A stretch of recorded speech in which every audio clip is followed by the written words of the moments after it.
Eluru two town పిఎస్లో నలుగురు మెడికోలపై case నమోదైంది. ప్రభుత్వ మెడికల్ కళాశాల హాస్టల్లో ర్యాగింగ్ కలకలం రేపింది. థర్డ్ ఇయర్ విద్యార్థులు వేధిస్తున్నారని సెకండ్ ఇయర్ స్టూడెంట్స్ ఫిర్యాదు చేశారు.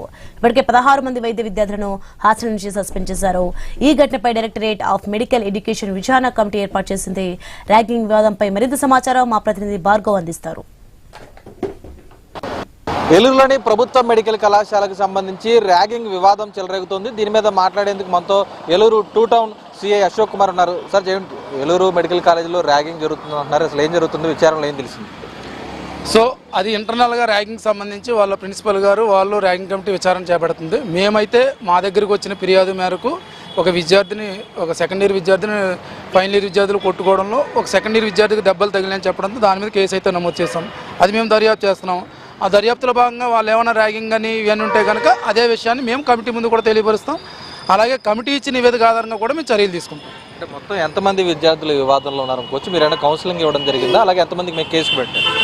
యాక్చువల్ అయితే కౌన్సిలింగ్ అనేది ప్రతి నెల మాకు ఇక్కడ జరుగుతూనే ఉంటాయి. ప్రతి కాలేజీలోనూ ప్రతి విద్యా సంస్థలోనూ మేము మా టీమ్స్ చేస్తూ ఉంటే వారం రోజుల క్రితం ఇదే మెడికల్ కాలేజీలో ఎస్డిపిఓ ఏలూరు గారు మా ఎస్ఐ గారు కూడా ఈ ర్యాగింగ్ కమిటీ గురించి కానీ నెక్స్ట్ ర్యాగింగ్ సంబంధించి కానీ విషయాలు తెలియపరిచారు. రెండోది ఇక్కడ శక్తి టీమ్స్ ఉన్నాయి. మ్యాక్సిమం శక్తి టీమ్స్ ప్రతిరోజు ఉదయం ఈవినింగ్ కూడా ప్రతి కాలేజీని ప్రతి స్కూల్ని టచ్ చేసి అవేర్నెస్ కల్పిస్తారు. సో ఈ ర్యాగింగ్ సంబంధించి అన్ని కాలేజీలోనూ అన్ని దాంట్లోనూ అవేర్నెస్ ఉంది కాబట్టి ఇప్పుడు జరిగే అవకాశం తక్కువని అనుకుంటున్నాను. అయినా కానీ ఇంటర్నల్గా ఏదైనా ఉంటే కనుక కమిటీ ఇచ్చిన నివేదిక ఆధారంగా ఖచ్చితంగా చర్యలు తీసుకుంటాం. ఈ వివాదంలో ఎంతమంది మీద ఎఫ్ఐఆర్ నమోదు చేయడం జరిగింది? ఇది వివాదంలో వచ్చినప్పటికీ ఒక విద్యార్థిని 4 కొట్టారని చెప్పి అతను ఇచ్చాడు. ఒక అతను అడ్డుకున్నాడు, ఒక అతను వచ్చి నన్ను చేతులతో కొట్టాడు సార్ అని చెప్తే దాన్ని బట్టి ఆ 4 మీద కేసు కట్టడం జరిగింది. ప్రధానంగా విద్యార్థుల భవిష్యత్తు పాడవుతుందని కూడా తల్లిదండ్రులు ఆందోళన పడుతున్నటువంటి పరిస్థితులు ఉంటాయి. మరి విద్యార్థులకు కానీ వారి తల్లిదండ్రులకు కానీ మీరేం సందేశం ఇవ్వచ్చు? భయపడాల్సిన విషయం లేదు, కంగారు పడి అటువంటి స్టెప్స్ ఏమి ఉండక్కర్లేదు. మేము ఇరు వర్గాలని కౌన్సిలింగ్ చేసి ఇష్యూ బ్లోప్ కాకుండా ప్రతి చర్య తీసుకుంటాము.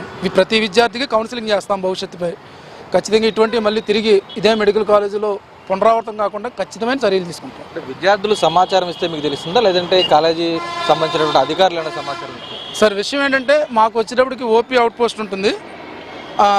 అక్కడ ఖచ్చితంగా ఏదన్నా మెడికల్ కాలేజీలో కానీ గవర్నమెంట్ హాస్పిటల్లో కానీ ఏ విషయం జరిగినా ఫస్ట్ ఓపీకి వస్తుంది. ఓపీ నుంచి మాకు ఆటోమేటిక్గా రెగ్యులర్ సమాచారం ఉంటుంది. విద్యార్థుల నుంచి వచ్చిన సమాచారం కాదు, అక్కడ ఓపీ నుంచి వచ్చిన సమాచారం.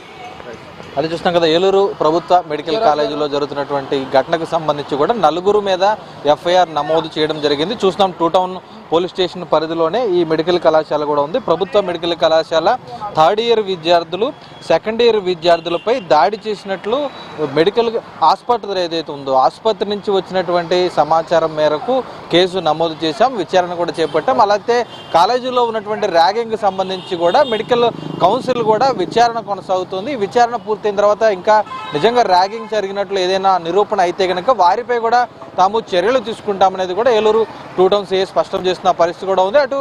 ప్రధానంగా మొత్తం 16 మందిని కూడా ఈరోజు ప్రభుత్వ మెడికల్ కళాశాల హాస్టల్ నుంచి సస్పెండ్ చేయడం కూడా జరిగింది. 16 మంది ర్యాగింగ్ చేశారనేది కూడా జూనియర్ సెకండ్ ఇయర్ విద్యార్థులు ఎవరైతే ఉన్నారో వారు ఫిర్యాదు చేసిన నేపథ్యంలో వ్రాతపూర్వకంగా మెడికల్ కౌన్సిల్కి సంబంధించినటువంటి వచ్చిన విచారణ కొనసాగుతుండగానే వారి మీద ఈరోజు సస్పెండ్ చేసి హాస్టల్ నుంచి పంపించేయడం జరిగింది. హాస్పిటల్ ఏదైతే పరిసర ప్రాంతాల్లో ఎవరైతే ఉన్నారో హాస్టల్ పరిసర ప్రాంతాల్లో కూడా ఈ 16 మంది విచారణ పూర్తయ్యే వరకు రావద్దంటూ కూడా వైద్యాధికారులు హెచ్చరికలు జారీ చేసిన పరిస్థితి ఉంది. మొత్తానికి ఏలూరు ప్రభుత్వ మెడికల్ కళాశాలలో అటు ర్యాగింగ్ మొత్తం రెక్కలు విప్పిందనేటువంటి ఆరోపణలు వినిపిస్తున్న నేపథ్యంలో తాజాగా జరిగిన వివాదం కానీ 4 విద్యార్థులు థర్డ్ ఇయర్ విద్యార్థుల మీద కేసు నమోదు అవడం కూడా ఈరోజు చర్చనీయాంశంగా మారినటువంటి పరిస్థితి కూడా ఉంది. ఖచ్చితంగా తల్లిదండ్రులు కానీ ఉపాధ్యాయులు కానీ అందరూ కూడా విద్యార్థులు ర్యాగింగ్ పట్ల వెళ్లకుండా